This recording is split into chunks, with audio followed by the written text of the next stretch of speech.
Is working? Okay. And you can hear me?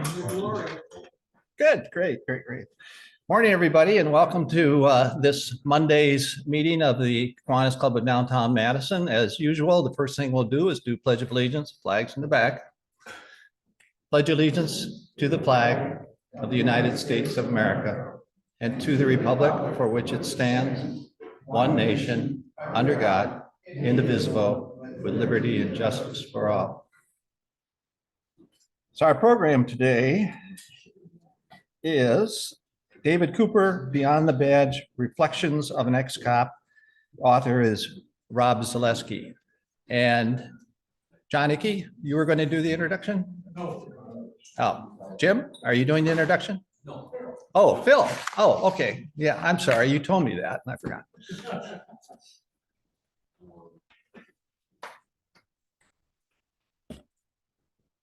Well, this noon we have a treat. Rob Zaleski was born and raised in Bayview on Milwaukee's South Side. He studied journalism at the University of Wisconsin-Milwaukee, but left in his junior year to become assistant sports editor of the Waukesha Freeman. He worked at the Milwaukee Journal and several small dailies in the early 1970s as a sports writer. He joined the United Press International's Madison Bureau in 1976, where he was a night editor and covered the Green Bay Packers and University of Wisconsin sports. He was named sports editor of the Capital Times in 1981. He later took a job with the Los Angeles Times, but couldn't tolerate the traffic. And in 1985, returned to the Cap Times as a columnist, winning more than a dozen writing awards over the next 23 years, including the paper's Dan Allegretti Award for exposing injustices in the community and Madison Magazine's Editor's Choice Award in 2008 for stories that had a positive impact on the city. Ron has written one fiction book and two nonfiction books. Today, he is here to tell us about one of the nonfiction books. Please welcome Ron. Now, where is Ron? Okay, come on up.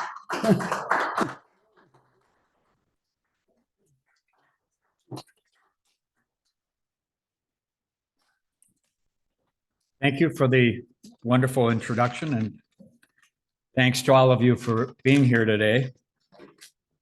As I discuss my latest book, David Couper, Beyond the Badge, Reflections of an Ex-Cop. I'll give you a little bit of my history. I'll elaborate a little bit more on my background. Growing up in Bayview, which was a working class community back in the 50s and 60s when I was there. It is now very much the in neighborhood in Milwaukee, and it's much more diverse than when I grew up there. So I was in the newspaper business for 39 years, living my dream. I had wanted to become a newspaper writer, a sports writer from the time I was 14. During that period, in 1969, I married my high school sweetheart, Cindy, my confidant and advisor. We've been married 53 years. Happily, I would gladly say. So I spent the first 16 years of my career as a sports writer, covering the Packers, UW Sports, and then became a columnist in 1985, the first news columnist that the Capital Times ever had. I stayed there until 2008. I took a buyout when the newspaper downsized, like so many did in the 2000s. After that, I wrote the 3 books. I wrote a novel in 2012 called Searching for Sal. And I'm happy to say that, and much to my surprise, that book actually got some interest from Hollywood.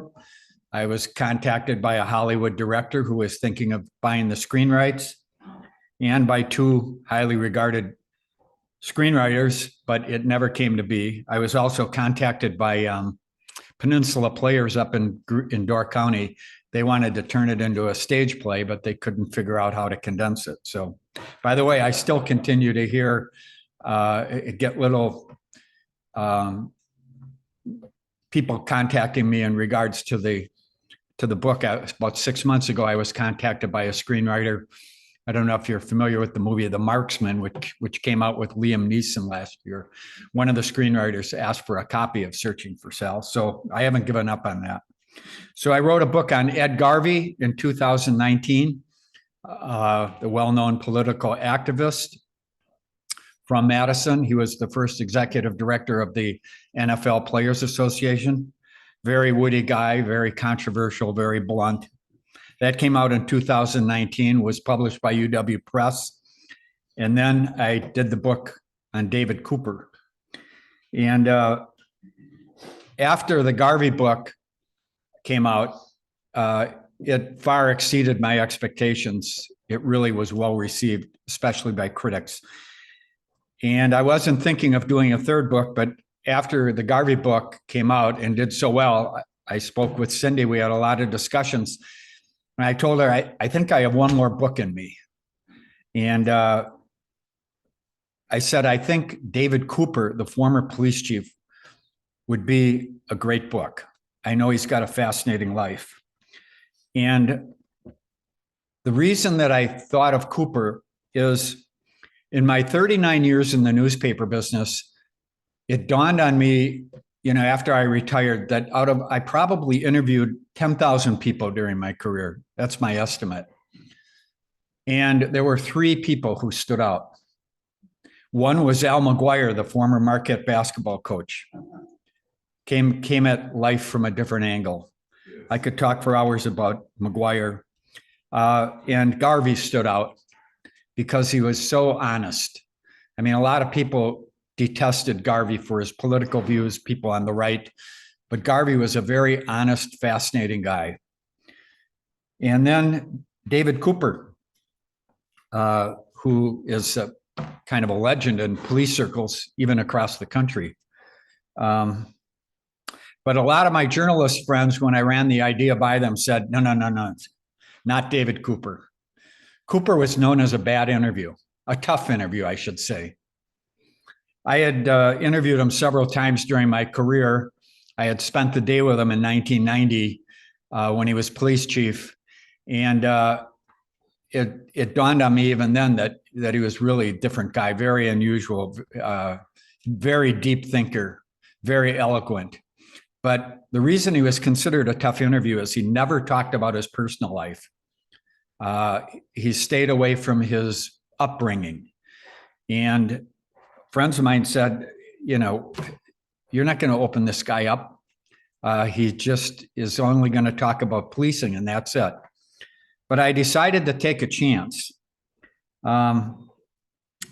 I never would have tried to tackle that book early in my career. I was really a terrible interviewer in my early years. I thought I could get by with a quick turn of phrase of whatever. And then I realized after about 10 years in the business that a lot of my stories lacked substance. So I really worked on my interviewing skills. Started following 60 Minutes, where they have brilliant interviewers on TV. Frank DeFord with Sports Illustrated was an incredible interviewer. Theodore White, the historian who wrote The Making of the President's books, incredible interviewer. I even read the interviews in Playboy, which, as you recall, some people actually did get Playboy for the interviews. And so I'm happy to say that I did become, I think, a fairly good interviewer, not great by any means, but my interviewing skills really improved. So in 2020 at the end of 2019, I contacted David Couper and I drove out to his house. He was police chief for 21 years. And then he stepped down to become a priest, an Episcopal priest. And he's still doing that, by the way. He just became associate pastor of a Lutheran church in Mazamani. He's 84 years old, still razor sharp, really an amazing guy. But he was living out near Blue Mountain State Park in the country with his wife, Sabina, his third wife. She had been a police officer. And I drove out there and I proposed that he and I do a book together. And he was intrigued from the beginning.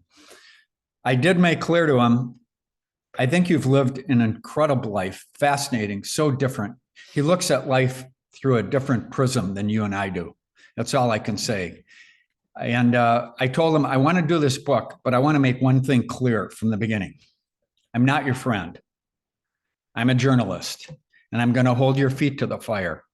And if we do a book, it's going to be David Couper, warts and all. We're going to focus, yes, on your successes, but also your mistakes. And I didn't know how he would react to that, but I will say almost immediately, he said, great. I'm in my 80s. I want people to have an objective view of my life. And I did make a lot of mistakes and I regret them. And, but I think I've evolved over the years. Now I got to tell you, that's very, very unusual. When I say that I've interviewed probably 10,000 people in my years as a journalist, I can think of very few successful people, successful in quote marks, people who would be willing to admit that they made mistakes or that they regret things. That's highly unusual. As you probably know, anyone who gets to be a popular public figure or even an unpopular one, or maybe I should say, especially someone who's an unpopular public figure, they do not want to go over the mistakes, the stupid decisions they made. Couper did. And so I said, okay, if you're willing to do this, let's go. So in 2020, the COVID year, I met with Couper 19 times. We had 19 in-depth interviews. 15 of them took place at his country home in near Blue Mountain State Park. 4 of them were on Zoom during that crazy COVID period. And I can tell you that I don't think there are 2 more inept people around in regards to social media and high text than David Couper and myself. We had 2 interviews where communication broke off because of the weather. Couper got into his red truck and drove up to the top of a hill, and we reconnected during those interviews. But I look back now and it was a comedy of errors. How we even finished those 4 interviews is beyond me. Anyway, the book came out in 2 years ago or a year ago. Actually, it was published in August of last year. And David Couper, every interview that I had with him was one shock after another. And he was very forthcoming. The first interview we had, I decided to start out with asking him about Donald Trump, because I knew even when the book came out that we would still be dealing with Donald Trump. And I really wanted to know from Couper's standpoint. He was an Episcopal priest, and I wanted to ask him how do you explain the fact that so many evangelicals embrace this guy, whose behavior, let's be honest, is probably the exact opposite of Jesus Christ when he was on earth, and how can the religious people embrace what this guy does? I didn't know how Couper would react to that, but that first interview was very explosive. And we had some wonderful exchanges. And after that interview was over, I drove home and I told Cindy, you know what? I think this thing's going to work. Couper is really opening up. I found out over the next year, during the course of the interviews, that Couper's life was one astonishment after another. He was a C student. As a kid growing up in Minneapolis, he had no mentors. I found that hard to believe because I had 6 or 7 when I grew up in Bayview. I was in trouble a lot, but the mentors always steered me in the right direction. Couper had none. He was not close with his parents. After high school, he went into the Marines. He came from the hardcore Marine background, and that is even more shocking. Even to this day, I find it hard to believe that Couper attributes his values and his beliefs to the 4 years he was in the Marines. He was in the Marine Reserves 6 more years. He had 2 failed marriages. He, at one point while he was police chief, I won't go into all the surprises here, but at one point during he was thrown out of the house by his second wife. At one point while he was battling the rank and file in the police department, he actually slept at night at a truck stop near DeForest for about a year. He fought with the police unions for all 21 years.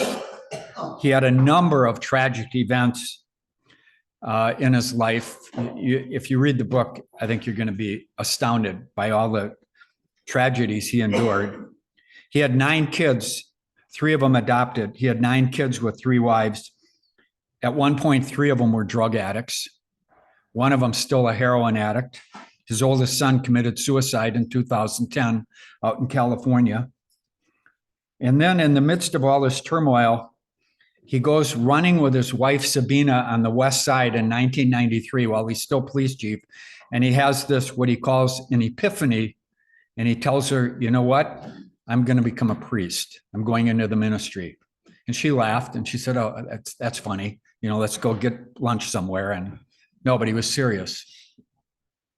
He describes that in the book as the day that he had that epiphany. He's still police chief. He goes down to a Christian bookstore on State Street, and he's looking for books on religion, Christianity. And he told me during the interview, the only thing I can compare it to, what I was feeling while I was in there, it was so awkward, as if I had gone into Red Letter News, the porn store on East Washington. Because I had my police uniform on and people were staring at me like, what the heck is David Couper doing in here? So the book is full of surprises. I can guarantee you that. Doug Moe, the award-winning columnist and writer, editor, author from Madison, wrote the foreword for the book. And Moe refers to the book as an amazement, at least for someone like me who thought I knew all about David Couper. So I am proud of the book. I'm very proud of the book because I think I did, to use a journalism term, I did open them up, and you are going to get a perspective on David Couper that I assure you is going to shock you. He's so open. Of course, he also talks about the need for police reform. During the midst of the interviews, George Floyd was murdered. Another thing, the last thing that came as a surprise to me is he never talked about his athletic ability while he was police chief. Well, David Couper was one heck of a jock. He excelled in martial arts. He was an expert in 3 of the martial arts. While he was police chief, he competed in cycling events down at Kenosha, down at their cycling dome down there. When he was in the Marines, he was an outstanding wrestler. In fact, wrestled a guy named Dan Brand, who wrestled for the United States in the 1960 Olympics. Couper lost to him by 1 point. He was a football star. He played football in the Marines and was offered a football scholarship to the University of Minnesota. He competed in 5 Birkebeiner cross-country ski events. And he, to this day, still works out religiously and is in unbelievable shape for a guy who's 84 years old. I'm going to close on this note and then take questions that you might have. During the interviews, there are 3 things that I really came to admire about David Couper. First of all, his attitude. That was a bleak winter. That was a bleak year. Like I said, it was during the COVID period. Every single time I met with Couper, he was waiting for me with a cup of coffee, and we'd sit back and we would talk about anything and everything for an hour. His attitude was unbelievable. He approaches every single day. He wakes up with this sunny attitude. What can I do today to make the world a better place to live? For the first couple of interviews, I thought it was a facade. I couldn't believe anyone could have that attitude. But I came to realize this is why people revere David Couper. His attitude is unreal. I mean, I still see him from time to time. And again, at 84, he just comes at life from a different angle. The other thing is, I've never met, like I said earlier, a public official, a well-known person like David Couper, who is willing to admit his mistakes. That's just unbelievable. The only person I met who would compare that way would be Al McGuire. I mentioned him earlier, the former basketball coach at Marquette. And Marquette won the national championship under McGuire. But one of my first jobs was as a part-time sports writer at the Milwaukee Journal. And McGuire was Marquette's coach. And every couple of weeks, he would call the Journal sports department and complain that the writers were being too kind to him. He would say, my God, we got beat by 10 points last week and you're still treating me like a God. I mean, you know, what's going on here? Would you treat me like a human being? You know, I've done a terrible job coaching this year, and nobody at on the Journal sports staff knew how to react to that. It's like, what? And finally, and most impressively, it was the relationship he had with Sabina, his third wife, who had been a police officer. In 2008, Sabina was diagnosed with melanoma cancer, and it came on so rapidly that it all but destroyed her kidneys. They were living out in the country, in this country home, and she pleaded with him, David, I think I've been a great wife. We've been married 40 years. I've tried to be the best wife possible. Could you do everything you can to keep me out of a nursing home or a hospital? I want to die here. And David said, you know what? I was not much of a husband in my first two marriages. I ran around, I cheated on my wives, and that's all in the book too, by the way. He said, I'm going to honor your request as best I can. She was only expected to live another year. She lived 12 years. And when I went out to the interviews, Couper would have to excuse himself for about a half hour, and he would go downstairs and help her with their dialysis. He did that 3 or 4 times a week. And every once in a while, Sabina would come up, and she was always in the jolliest mood. And it was because she realized that David was going to do everything he could to keep his promise that he would keep her out of a nursing home or a hospital. She died in his arms on Christmas Eve in 2020, right after we finished our last interview. And he was beside himself, just overwhelmed with grief for weeks. But the fact that he so respected and loved his wife was, wow.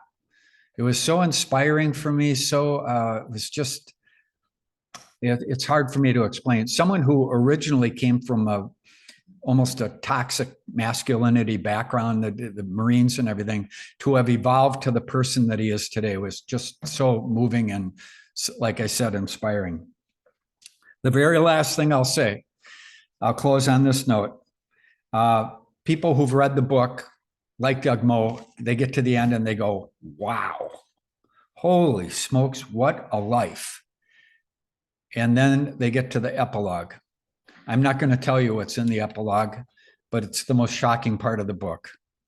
What happens after Sabina dies is the epilogue. And I was dumbfounded when it happened. And one of the most moving things that I've ever witnessed in my lifetime.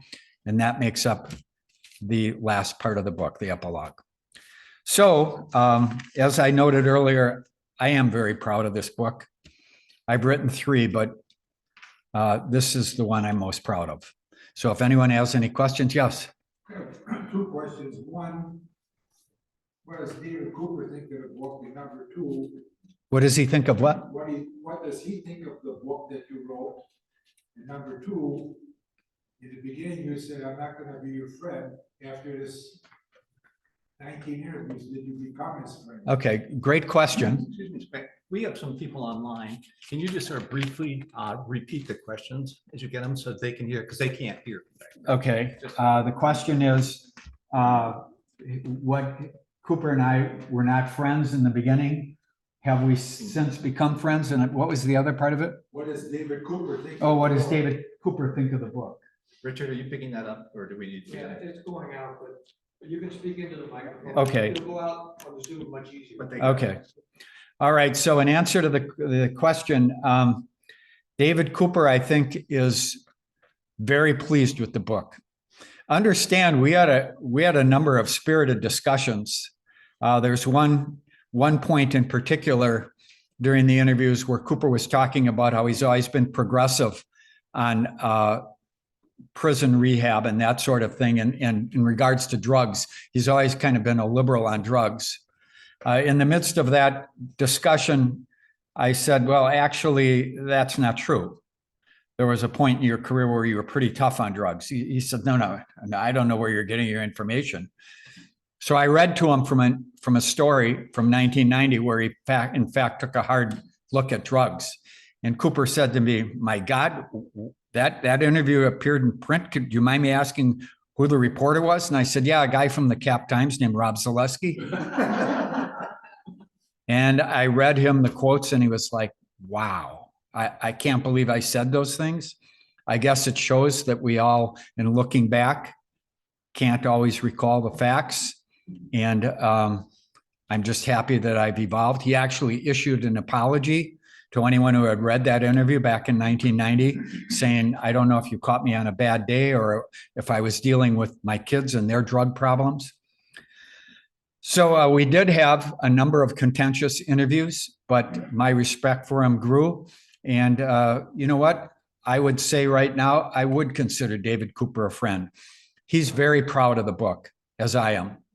He wanted a look at his life, warts and all, and there are warts in there. And to his credit, I think, he looks at it and he says, you know what? That's my life. We did it.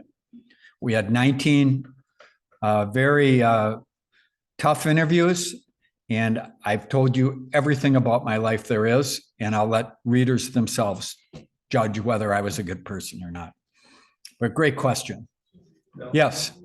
After Al McGuire phoned you, did you turn your reporting around and start reporting on him critically? Well, he actually, the question is whether when Al McGuire called the Milwaukee Journal sports staff in the 1970s and complained that the reporters were being too kind of him, on him, whether our reporting changed after that.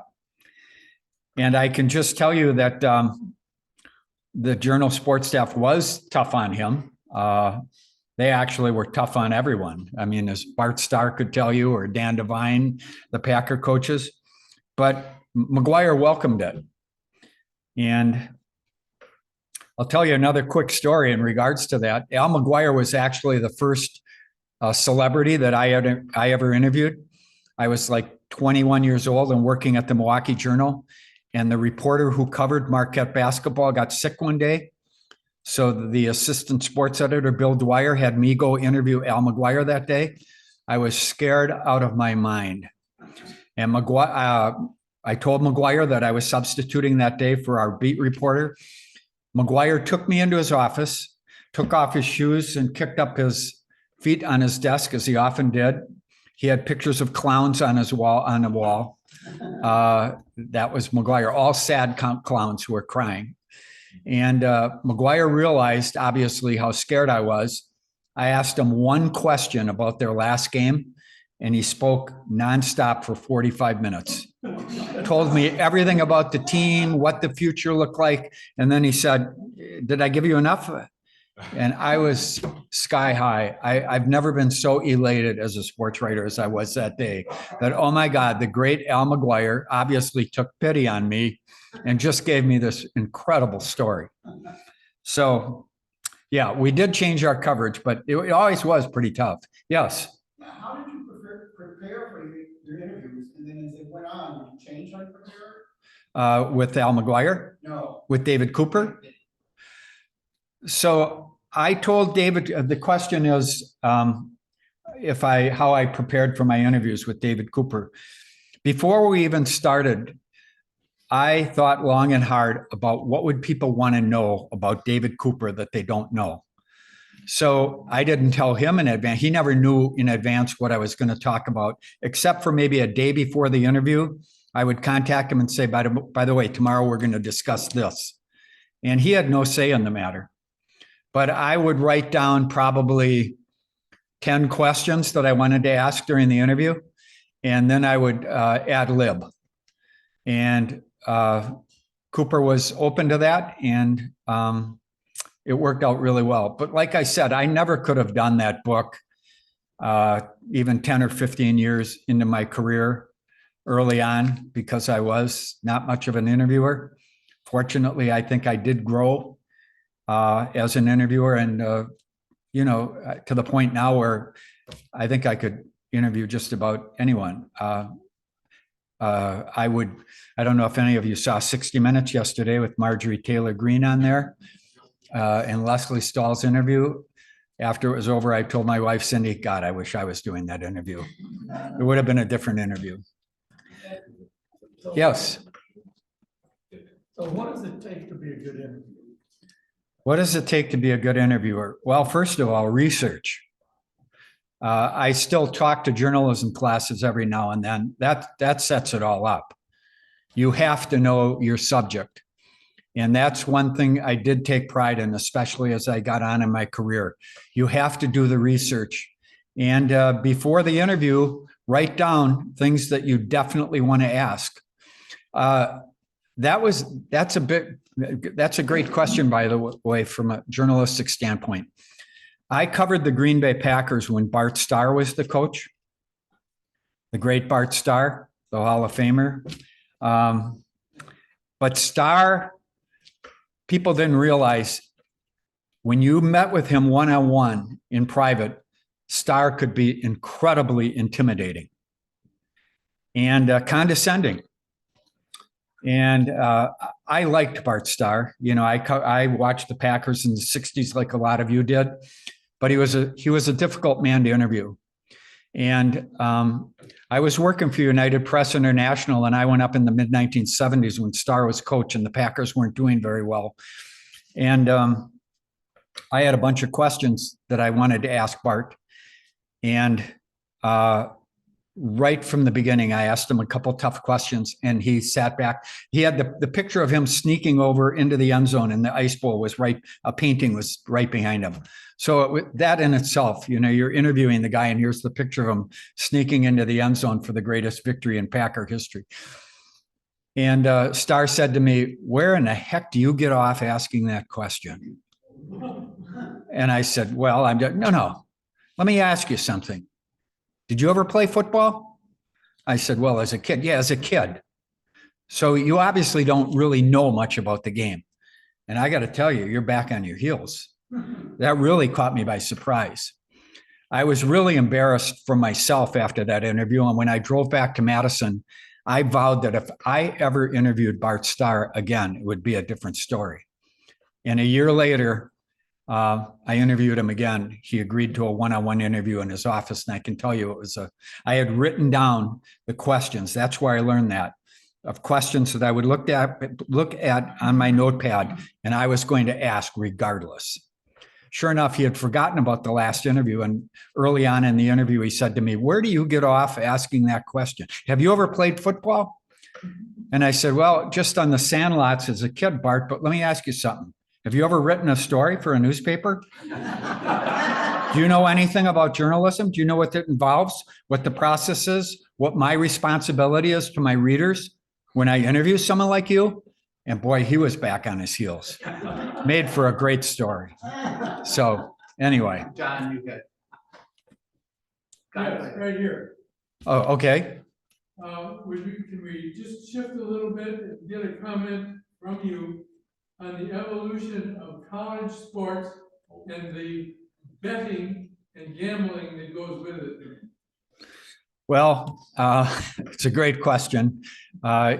Talking about the evolution of college sports and all the betting that's involved and how it's changed. My friends don't like to hear this, but this is the truth. I covered UW sports for 13 years. And even back then in the 70s and 80s, I can tell you that I became very disillusioned with college sports to the point where I don't follow college sports anymore. I just don't. I can tell you that during the time that I covered college sports, Elroy Hirsch called my editor at one point and wanted me fired for yellow journalism. Dave McLean, the football coach, banned me for a year from covering Badger practices. Steve Yoder, the basketball coach, and I got into a heated exchange at an AP Sports Writers Convention over a story that we had done. Bill Cofield, who was the basketball coach, at one point threw me out of his office twice during interviews. And all of it was because, my philosophy, I had a great mentor in Bill Dwyer, who was at the Milwaukee Journal and became sports editor of the Los Angeles Times. He is a legendary figure in journalism. I always approached it this way. My job as a writer was to report the news, good or bad, to the readers, even in the case of sports.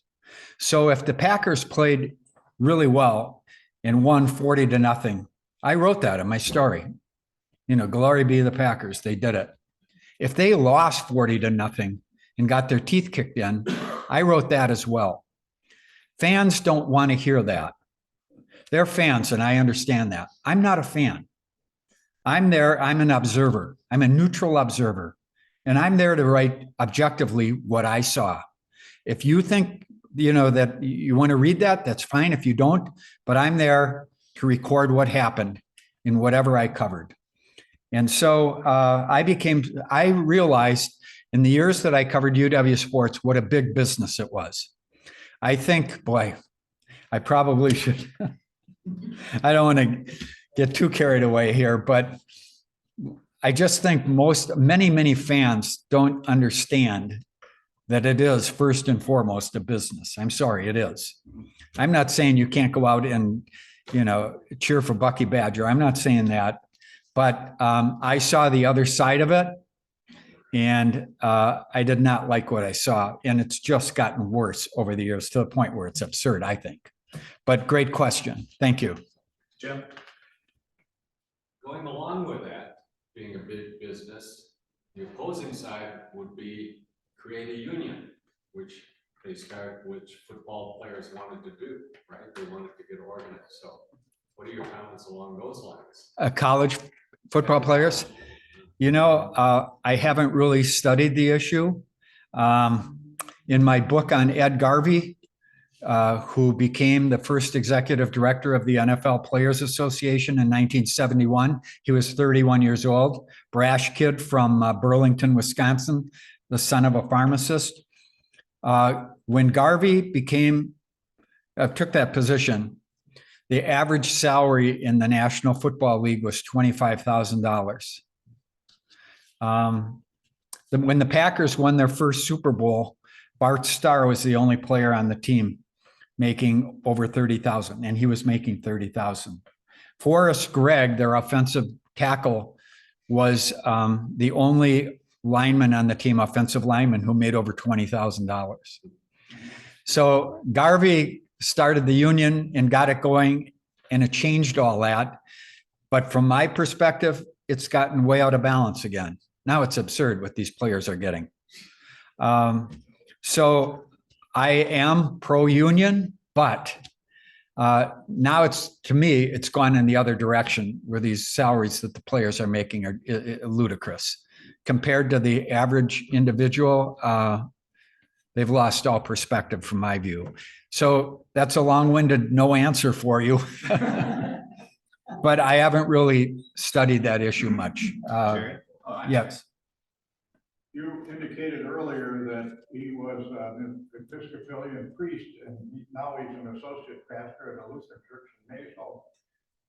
Did he have a religious upbringing as a youth, or any previous contact? And how did he decide he wanted to become an Episcopal priest as opposed to some other kind of pastor? He did a lot of studying. No, he had a grandmother who was very, very religious, but other than that, he was not religious.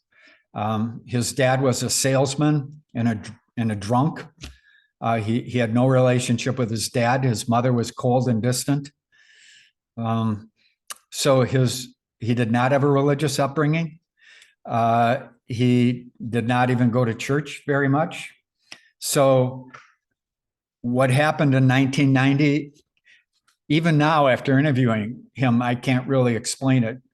His wife, Sabina, was mystified. She couldn't understand it, but he knew he wanted to do something. He was worn out as police chief. He really was burned out. He wanted to do something different. And, he just decided, this is David Couper, that he just, part of it actually happened. You know what? He mentions that when he was in the Marines, he went to the South Pacific and he witnessed the H-bomb explosions when they were experimenting with the H-bombs. And he was lying on a beach and he remembers the explosion taking place. And then all of a sudden looking up and seeing all these stars and seeing the galaxy. And that really affected him. It really was like a religious happening for him. And I think that stayed with him. But as you read the book, he does explain what happened and how he became religious. He's very, very progressive from a religious standpoint. I mean, his second or third religious post was at a church in North Lake in ultra-conservative Waukesha County. And he was the pastor there. He would drive every Sunday from Blue Mountain State Park to North Lake to do sermons and to be the pastor. There was a small church. And East of Oconomowoc. Yeah, it was like 150-mile drive or something. And he did that every Sunday, and they revered him. The people in the area thought, wow. And I went to one of his sermons. Again,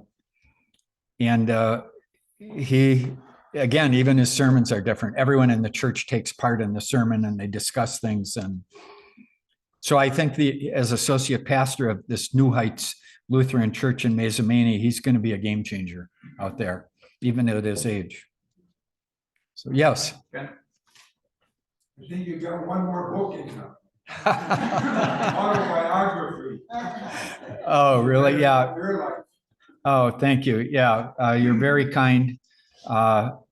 Cindy and I have had really an amazing 53 years together, and I have experienced a lot. I've had people tell me, wow, of all the people you interviewed, Floyd Patterson was the heavyweight champion back in the late 1950s, fought Sonny Liston in a couple of famous fights.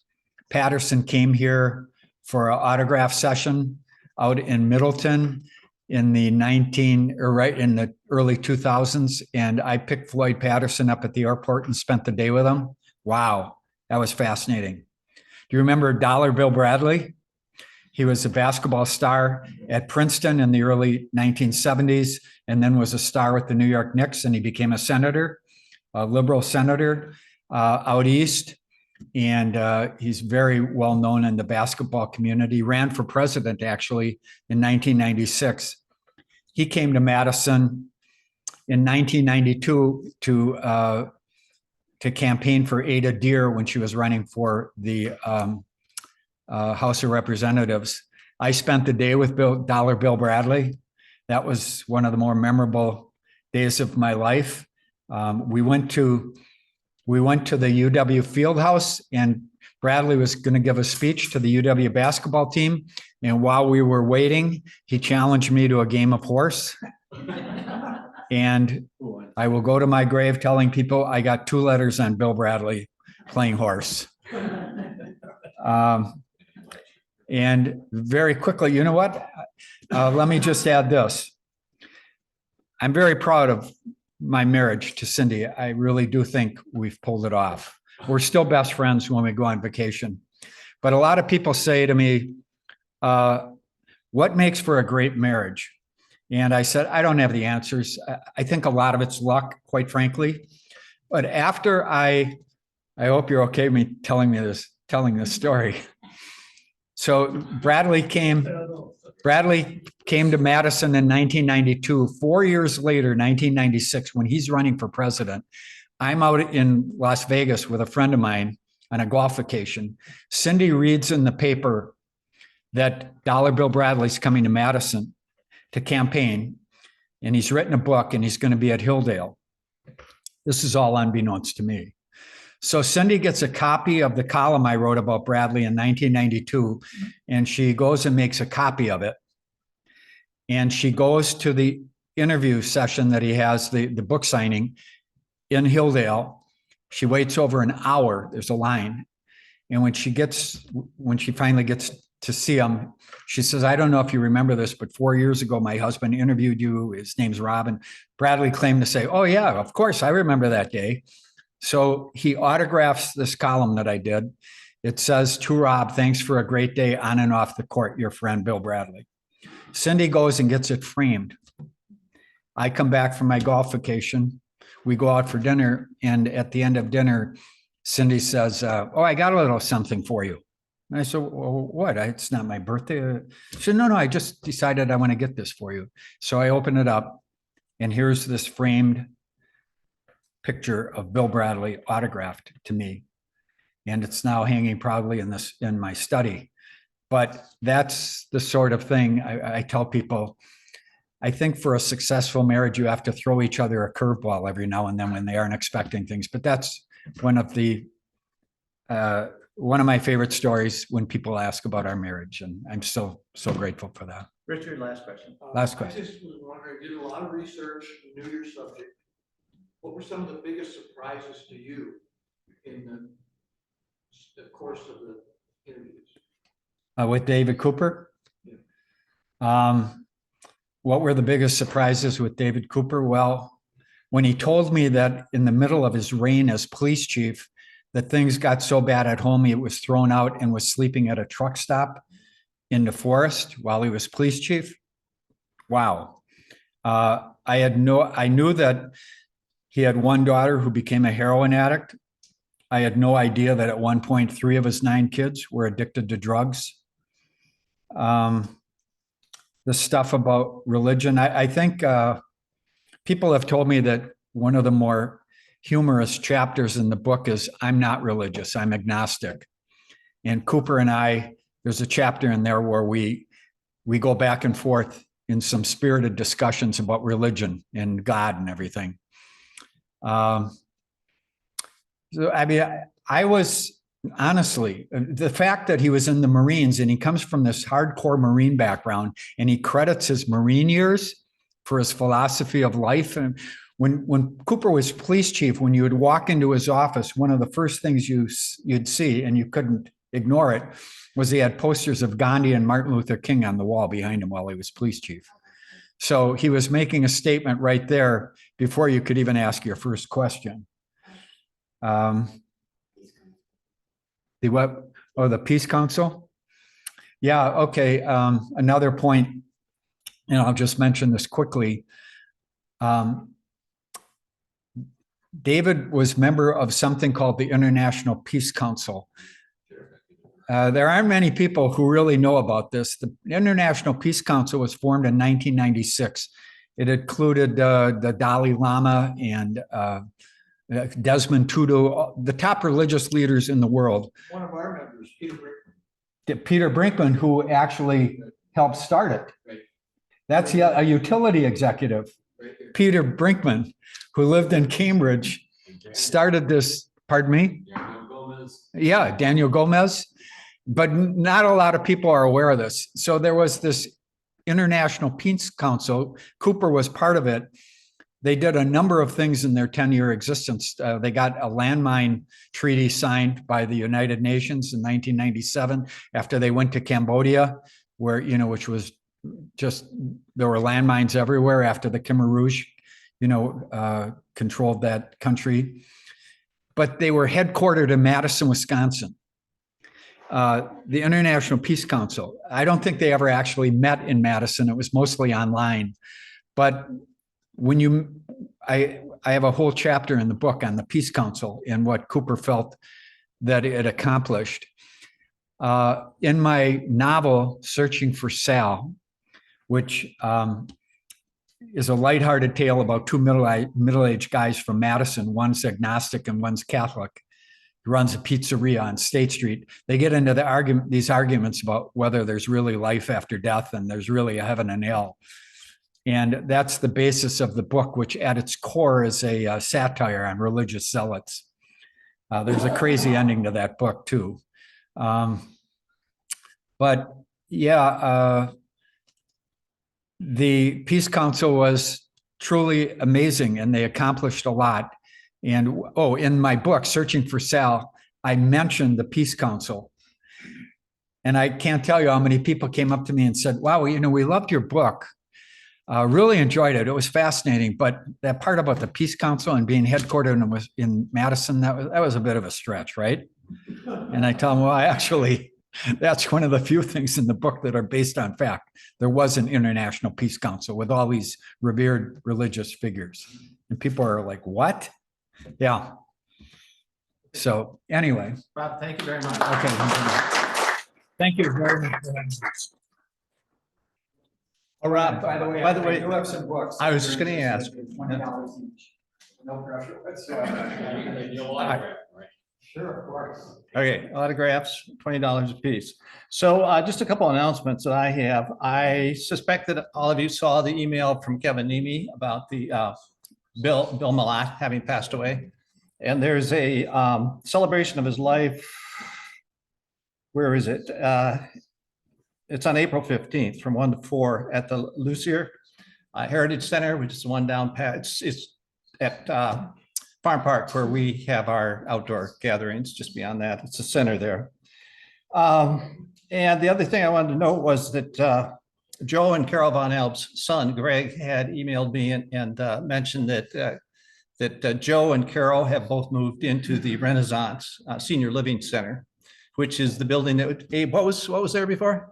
It's where we did ice cream socials for anybody who had done that. I don't remember. Independent living. Thank you, independent living.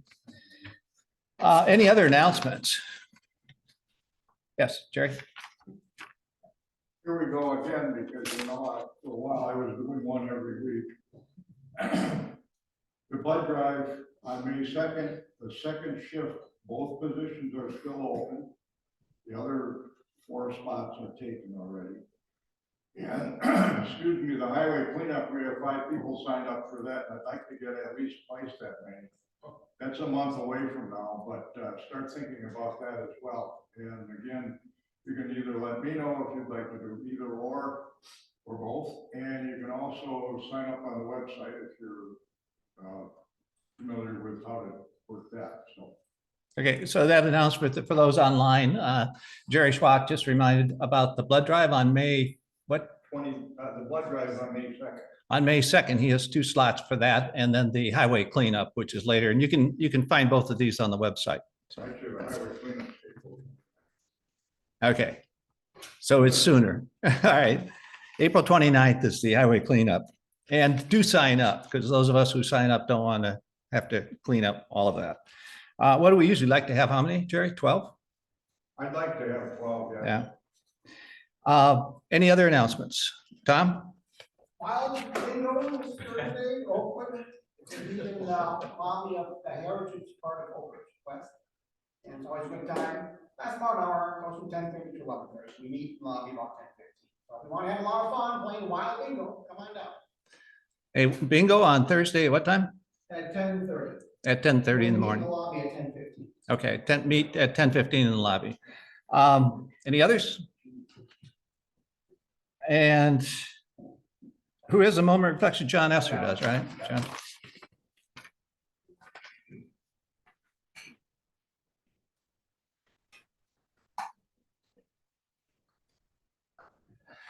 Good afternoon, everybody. I've got a short piece that I picked up some time ago, and I think it applies to both our speaker today and one of the reasons that I joined this Kiwanis Club.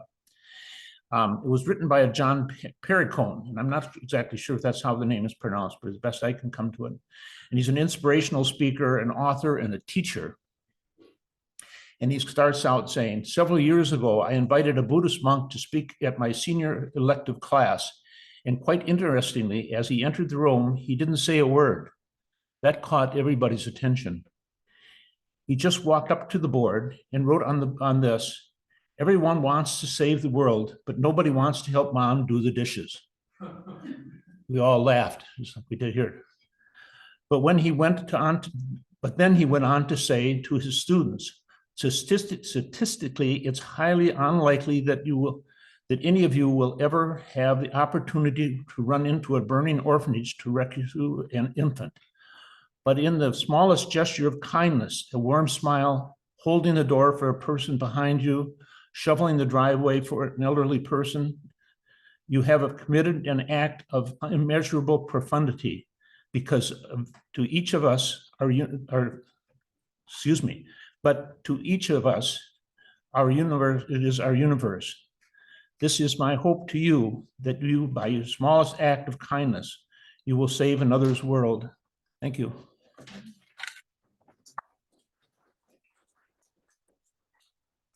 Okay, just one last note. Next week, our program is going to be on Couper, Performing Arts Center with Mike LeCrone. And the following week on the 17th is the Triangle Community Center with Petter Johansson to be here. So no other announcements, and I adjourn the meeting for today.